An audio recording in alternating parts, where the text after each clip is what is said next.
Cómo desaparecen imperios enteros en un abrir y cerrar de ojos. Civilizaciones que dominaron continentes, construyeron maravillas y desafiaron a los dioses, se desvanecieron, dejando solo ruinas y preguntas. Hoy viajamos al corazón de estos enigmas. El imperio hitita, sepultado en Anatolia, Cartago, rival de Roma, el reino de Sodoma, perdido en la ira divina y los mayas, genios de la selva. ¿Qué los destruyó? ¿Guerras, clima o algo más oscuro?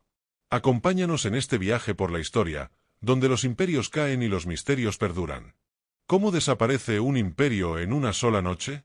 En las tierras áridas de Anatolia, donde el viento susurra entre ruinas, el imperio hitita fue una vez un coloso. Sus guerreros dominaron reinos, sus reyes desafiaron a Egipto, y su capital, Atusa, era un faro de poder. Pero hace más de 3000 años, todo se desvaneció. Las murallas ardieron, las ciudades se vaciaron, y el silencio cayó sobre un imperio que parecía indestructible. ¿Qué fuerzas oscuras lo borraron de la historia? Hoy, viajamos al corazón del misterio hitita, desenterrando sus triunfos, su caída, y las preguntas que aún nos persiguen. Prepárate para un relato de gloria y desastre.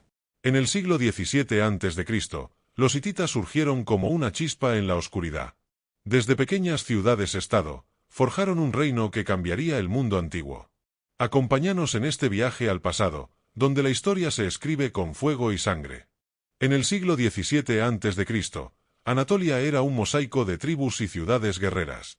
En este caos, los hititas comenzaron su ascenso. Desde las colinas de Atusa, un rey legendario, Atusili, unificó a su pueblo con fuego y espada. Sus guerreros, armados con bronce, dominaron el arte de los carros de guerra, máquinas de destrucción que aplastaban a sus rivales. Los hititas no solo eran guerreros, eran innovadores.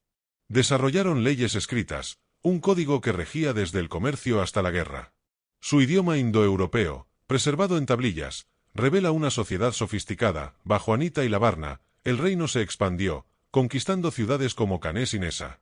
Para el siglo XVI, los hititas eran una potencia, listos para desafiar a los grandes del mundo antiguo. Pero su verdadera gloria estaba por llegar. En el siglo XIV a.C., el imperio hitita alcanzó su cenit. Bajo el rey Suppiluliuma, Atusa se convirtió en un faro de poder. Sus murallas de piedra, adornadas con leones y esfinges, protegían una ciudad de templos y palacios. Los hititas dominaron Anatolia, Siria y partes de Mesopotamia, rivalizando con el Egipto de los faraones. Su ejército, con miles de carros, era temido, y su diplomacia, asola. En 1274 a.C., Muwatalli II enfrentó a Ramsés II en la batalla de Cadés, una de las mayores de la antigüedad. El resultado fue un punto muerto, pero los hititas lograron algo histórico, el primer tratado de paz documentado, firmado con Egipto, grabado en plata y arcilla. Sus archivos cuneiformes, con miles de tablillas, revelan leyes, ritos y alianzas. Los hititas no solo eran conquistadores, eran guardianes de la cultura. Pero su gloria estaba a punto de desmoronarse. En 1198 a.C., el mundo hitita se derrumbó. Todo comenzó con el clima. Una sequía de 3 años devastó las cosechas, dejando a Atusa y sus ciudades hambrientas. Las reservas de grano se agotaron, y el pueblo sufrió. Al mismo tiempo, el Mediterráneo se convulsionó. Los enigmáticos pueblos del mar, bandas de invasores, atacaron las costas, desatando el caos. Los frigios, vecinos del norte, también presionaron las fronteras. En una noche fatídica, Atusa fue incendiada. Las murallas cayeron, los templos se consumieron, y los archivos se quemaron. El último rey, Suppiluliuma II, desapareció sin dejar rastro. El imperio se fragmentó. Los reinos neohititas, como Carchemís, sobrevivieron un tiempo, pero fueron aplastados por Asiria en 717 a.C. En pocos años, el imperio hitita, que había dominado siglos, era solo un recuerdo. En el siglo IX a.C., el Mediterráneo era un tablero de comercio y guerra. En este caos, los fenicios, maestros del mar, fundaron Cartago, guiados, según la leyenda, por la reina Dido. Desde sus costas en Túnez, Cartago creció como un puerto estratégico, conectando África, Europa y Asia. Sus naves, impulsadas por remos y velas, llevaban púrpura de Tiro, oro y escláspeñas a través del mar. Para el siglo VI, Cartago dominaba el Mediterráneo occidental, con colonias en Sicilia, Córcega y España. Los cartagineses no solo eran comerciantes, eran guerreros. Su armada, con quinquerremes de madera, era imbatible, y sus mercenarios, desde libios hasta íberos, temidos. Bajo líderes como Magón, Cartago se convirtió en un imperio, con un senado que regía con mano de hierro.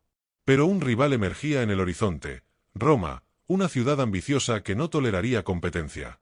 En el siglo III a.C., Cartago alcanzó su apogeo, pero también su mayor desafío. Su puerto circular, el Cotón, era una maravilla, capaz de albergar 220 naves. Sus mercados desbordaban riquezas, y su ejército, bajo líderes como Amílcar Barca, era formidable. En 264 a.C., comenzó la primera guerra púnica contra Roma, una lucha por Sicilia. A pesar de su poder naval, Cartago perdió, forzada a pagar tributos. En la segunda guerra púnica, Aníbal, hijo de Amílcar, llevó la lucha a Roma. Cruzó los Alpes con elefantes en 218 a.C., aplastando a los romanos en Cannas. Pero Roma contrajo. En 202 a.C., Escipión el africano derrotó a Aníbal en Zama, cerca de Cartago. La ciudad sobrevivió, pero humillada, perdió sus colonias y su armada. Aún así, Cartago se recuperó, reconstruyendo su comercio. Esta resiliencia fue su gloria. Y su sentencia. En 149 a.C., Roma pronunció su veredicto: Cartago delenda est, Cartago debe ser destruida. La tercera guerra púnica fue una sentencia de muerte. Roma, temerosa del resurgir comercial de Cartago, lanzó un asalto final. Las legiones de Escipión Emiliano sitiaron la ciudad durante 3 años, cortando sus suministros. Los cartagineses, liderados por Asdrúbal, lucharon con desesperación, forjando armas de sus propias casas. En 146 a.C., las murallas cedieron. Los romanos invadieron, incendiando la ciudad calle por calle. El templo de Esmún ardió, y decenas de miles fueron masacrados o esclavizados. La leyenda dice que Roma aró la tierra con sal, maldiciendo Cartago para siempre. En días, un imperio que había durado siglos fue reducido a cenizas.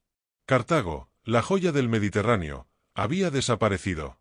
En el tercer milenio antes de Cristo, el valle del Jordán era un Edén en medio del desierto. Según el libro del Génesis, Sodoma fue una de las 5 ciudades de la Pentápolis, junto a Gomorra, Adma, Cebo y Mizoar. Ubicada cerca del Mar Muerto, Sodoma se beneficiaba de suelos fértiles irrigados por el río Jordán. Sus habitantes cultivaban trigo, cebada y dátiles, y su comercio florecía, intercambiando sal, betún y cerámicas con tribus vecinas. Las rutas caravaneras conectaban Sodoma con Egipto y Mesopotamia, trayendo riqueza. La ciudad creció, con muros de adobe y casas de piedra, gobernada por un rey, según la Biblia, llamado Vera. Su sociedad era compleja, con sacerdotes y mercaderes que dominaban la vida diaria, pero esta prosperidad tenía un lado oscuro. Las escrituras hablan de orgullo y excesos, semillas de un destino que pronto se cumpliría. En el siglo XX a.C., Sodoma alcanzó su apogeo, pero también su infamia. Según Génesis, la ciudad era, como el jardín del Señor, un oasis de abundancia. Sus campos producían cosechas inagotables, y sus mercados rebosaban de riquezas. La Biblia describe a Sodoma como un centro comercial vibrante, visitado por viajeros y caravanas. Pero esta prosperidad vino con un precio. Las Escrituras acusan a sus habitantes de orgullo, codicia y falta de hospitalidad, pecados que ofendieron a Dios. En Génesis 14, Sodoma fue atacada por reyes extranjeros, como Kedorlaomer, y rescatada por Abraham, mostrando su importancia estratégica. Sin embargo, su moral decaía. La historia de Lot, sobrino de Abraham, revela el clima de tensión. Los hombres de Sodoma exigieron violar a sus invitados, un acto que precipitó su condena. Esta ciudad, rica pero corrupta, estaba al borde del abismo. Alrededor de 1900 a.C., según la cronología bíblica, Sodoma fue consumida por el fuego. El Génesis narra que Dios, furibundo por el pecado de la ciudad, envió lluvia de fuego y azufre, destruyendo Sodoma y Gomorra. Lot y su familia escaparon, pero su esposa, al mirar atrás, se convirtió en estatua de sal. Esta historia, dramática y terrible, puede tener raíces históricas. Arqueólogos en Tel el-Hammam han encontrado evidencias de una destrucción súbita, edificios quemados, cerámicas vitrificadas, y cenizas que sugieren temperaturas de miles de grados. Algunos proponen que un meteorito o una explosión aérea, como la de Tunguska en 1908, pudo haber causado este infierno. Otros apuntan a un terremoto que liberó gases y betún del Mar Muerto, incendiándolos. En un momento, Sodoma fue borrada. Sus campos se volvieron estériles, y el valle, un desierto de sal. La ciudad que desafió a Dios desapareció en una noche de fuego.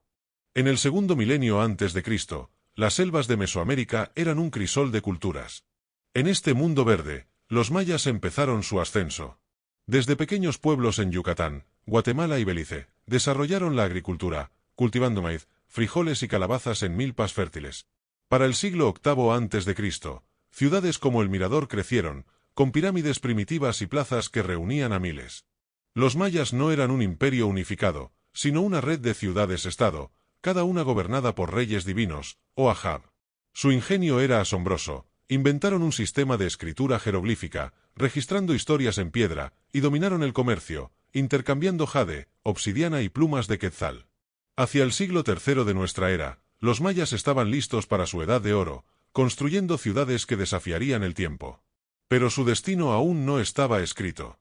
Entre el siglo III y IX de nuestra era, los mayas alcanzaron su apogeo, conocido como el período clásico. Ciudades como Tikal, Palenque y Copán se convirtieron en maravillas.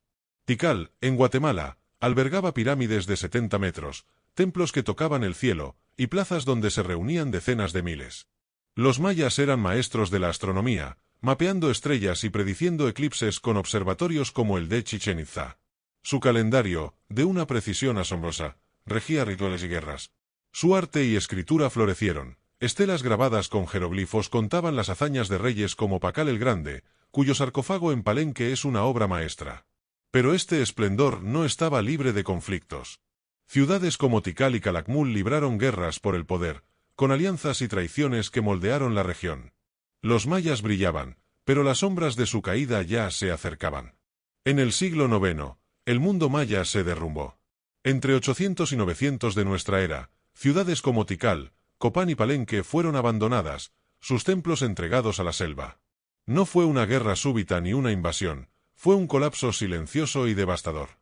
Los arqueólogos han hallado evidencias de sequías prolongadas, con lagos y cenotes secándose bajo un clima implacable. Sin agua, las cosechas fallaron, y el hambre se extendió. Al mismo tiempo, las guerras entre ciudades se intensificaron, agotando recursos y población. Las estelas dejan de mencionar reyes después de 900, sugiriendo que el poder político colapsó. Algunos creen que la sobrepoblación y la deforestación agravaron la crisis, dejando la tierra estéril. Los habitantes huyeron al norte o a las costas, dejando sus ciudades vacías. En décadas, el corazón del imperio maya se había desvanecido. Comenta tus ideas, comparte este viaje, y suscríbete para desenterrar más enigmas de la historia. La selva guarda secretos. ¿Estás listo para descubrirlos?